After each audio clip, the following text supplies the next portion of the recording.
Hey, what's up guys? Welcome back to the channel. Today I'll be discussing something we haven't heard enough about. Russia. Russian forces are in Russia. Our foreign correspondent Vanda's Russian troops Russia. Specifically, Russia's war in Ukraine and its effect on your wallet, whether it be stocks, crypto, and even your buying power. For those of you who live under a rock, currently there's a war between Ukraine and Russia. Some say it's Vladimir Putin's war. Sorry, I meant Putin. Better. First of all, let me state, the perseverance and fortitude of the Ukrainian people is damn respectable. They're not going down without a fight. At this very moment, Ukrainian heroes are forged. War is never a good thing for humanity, or the global economy. Most of us are fortunate enough to not be directly involved in this conflict. But many of us are thinking, why do we care? It's 1,000 miles away, and really, we don't have a skin in the game. The reason we care is because something called inflation. The global supply chain is powered by fossil fuels, i.e. gasoline. You know, the stuff made out of dead dinosaurs? Ever since the war has erupted, the cost of gasoline has catapulted 20% from just a month ago. Drivers in the US alone are now paying the most they've ever paid for gasoline, with the national average reaching an all-time record of $4.17 per gallon. That's why I started to dust off my bike again, because $70 a week on gas is quite painful for someone as cheap as me. I still pick pennies off the floor because the homeless are too bougie to grab at them. Most of us are feeling the indirect impacts of war every time we visit the gas station now, but it's not the only thing affecting us. As the world is condemning Putin's put option to invade Ukraine, world leaders are stacking sanctions against Russia, the world's 11th largest economy. These sanctions are barring Russians from doing business with the outside world, excluding them from importing and exporting goods. These sanctions are also intended to hurt Russia the most, but it also has unintended consequences as it ripples through European economies. Currently, the EU depends on Russia for about 40% of its natural gas. Russia also supplies about 27% of their oil imports and 46% of their coal imports. Having that disappear by the snap of a finger is devastating. As we can see here, the EU's economic health has a vital impact on the US economy. It's a balanced trade relationship in terms of $500 billion.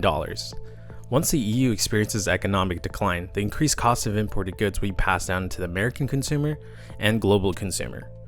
The opposite is also true. As demand weakens in the EU for US goods or global goods, US businesses suffer and the global economy suffers. This is one of the factors driving instability. You won't be getting any Gucci bags anytime soon. Like I mentioned before, the dead dinosaurs, the cost of fuel prices have skyrocketed ever since the war began. This is a result of high demand and restrained supply due to the sanctions against Russian oil. NATO nations have barred Russian oil from entering their markets, but that has to be replaced. The demand is still there. OPEC, or what I would like to know as the oil kingdoms, have increased supply in order to meet the demand. But, in my opinion, there's really no incentive for OPEC to actually increase supply in order to de-escalate the oil prices. They are making money off of us right now. This does not solve the underlying issue of uncertainty for potential global war and global recession. Economies have already been damaged by the destabilization caused by this conflict. Economies will experience an uptick in inflation. We are still reeling in from the effects of the pandemic, and this will not make anything better. The United States and the EU projected economic growth is slumping in comparison to other regions. They are also the regions with the strongest economies. This is a graph produced prior to the conflict. As we can't get enough of Jerome Powell and his money printing machine. As a result of the low interest rates from the Federal Reserve, The United States has experienced higher than expected inflation. An annual inflation rate accelerated to 7.9% in February, but it's not going to slow down anytime soon. The Russian-Ukraine conflict will only exacerbate the situation. Unless you live on a sustainable utopia that's off-grid. If that's the case, let me know where to sign up. As we mentioned, everything is going up. This level of uncertainty is also reflected in the stock market. We saw some positive gains a couple days ago, but overall, the S&P 500 is still down 11% year to date. A part of it was contributed from the tech rout experienced last quarter. Like everyone says on YouTube or financial analysts in general, you can really never reliably time the market. We recently experienced a pullback in the stock market, but it's really difficult to evaluate whether it's a good time to buy now or later, or when the bottom of the market happens. The key to investing long term is to do your due diligence and invest consistently over time. Putting more cash into your investments when we have a pullback, like the one we have now. But remember, you can never effectively time the market. Doesn't matter what people say. You can only make predictions. A lot of stocks had their valuation climb up the roof last year, and a lot of it's plummeted too. It's a good time to invest into a security or a stock that you believe is undervalued. And in order to determine if it's undervalued, you have to gauge what your metrics are. I'm still investing in stocks, and you should too. It's a buy opportunity right now, and no buy opportunity comes without risk. But this doesn't rule out the potential risks of uncertainty caused by the Russian and Ukraine conflict. Always remember, never invest what you can't afford to lose. You must always maintain a position where you can sustain the storm. I'm taking a calculated risk right now on oil refineries such as Chevron or Exxon. My personal belief is that their stock gains are not sustainable.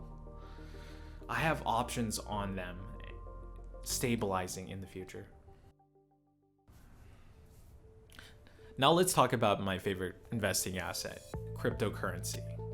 Like the stock market, we've experienced a major pullback from all-time highs for cryptocurrency, ranging from Bitcoin to alternative coins like Ethereum Classic, ADA, and other coins. We hit off the new year with a new low for Bitcoin at 35,000 in January.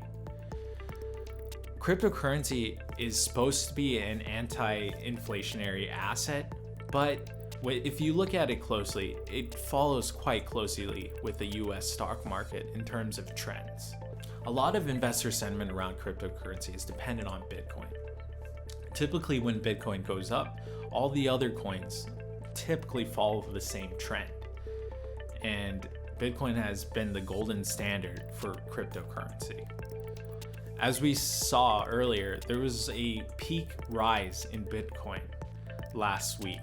This was caused by the sanctions in Russia. The Russian-Ukraine conflict caused a lot of wealthy individuals in Russia to invest in Bitcoin, as the sanctions caused the Russians' currency to destabilize, effectively worth nothing. We saw a lot of gains in the crypto market this past month, and a majority of these gains were contributed to Russians buying up cryptocurrency. A lot of cryptocurrency exchanges are not banned in Russia, allowing people to exchange their currency, the ruble, into a cryptocurrency that isn't subject to sanctions. Currently, the ruble is less than 1 cent USD. Having that valuation plunge to a record low like that makes consumers in Russia find a more stable currency which has more value. So a lot of Russians have been buying into cryptocurrency as a way to get around the sanctions. Meanwhile, a lot of US lawmakers are trying to have these exchanges reeled in and stop Russians from access to crypto exchanges like Coinbase. Coinbase refuses to do so because the whole point of having cryptocurrency is to have a decentralized economy, and having it controlled by a certain government kind of defeats the purpose of having cryptocurrency. This is my opinion. A looming recession might be coming into play. As Goldman Sachs states, there's a likelihood for a recession this year. It's up in the air, in my opinion, when it comes to a recession or not. It's really a toss of a coin. There's certain variables that you have to analyze and key information that we need to know. The Fed's actions, the conflict in Russia and Ukraine, these are key variables that we have to understand and take into account when we're thinking about investing in the near future. If we learn that the Fed interest rate hikes do little or none to combat inflation, it's a highly indicative that a recession may be coming sooner than later. Designed to control inflation, these rate hikes will be a balancing act that determines if we're headed to a recession or not.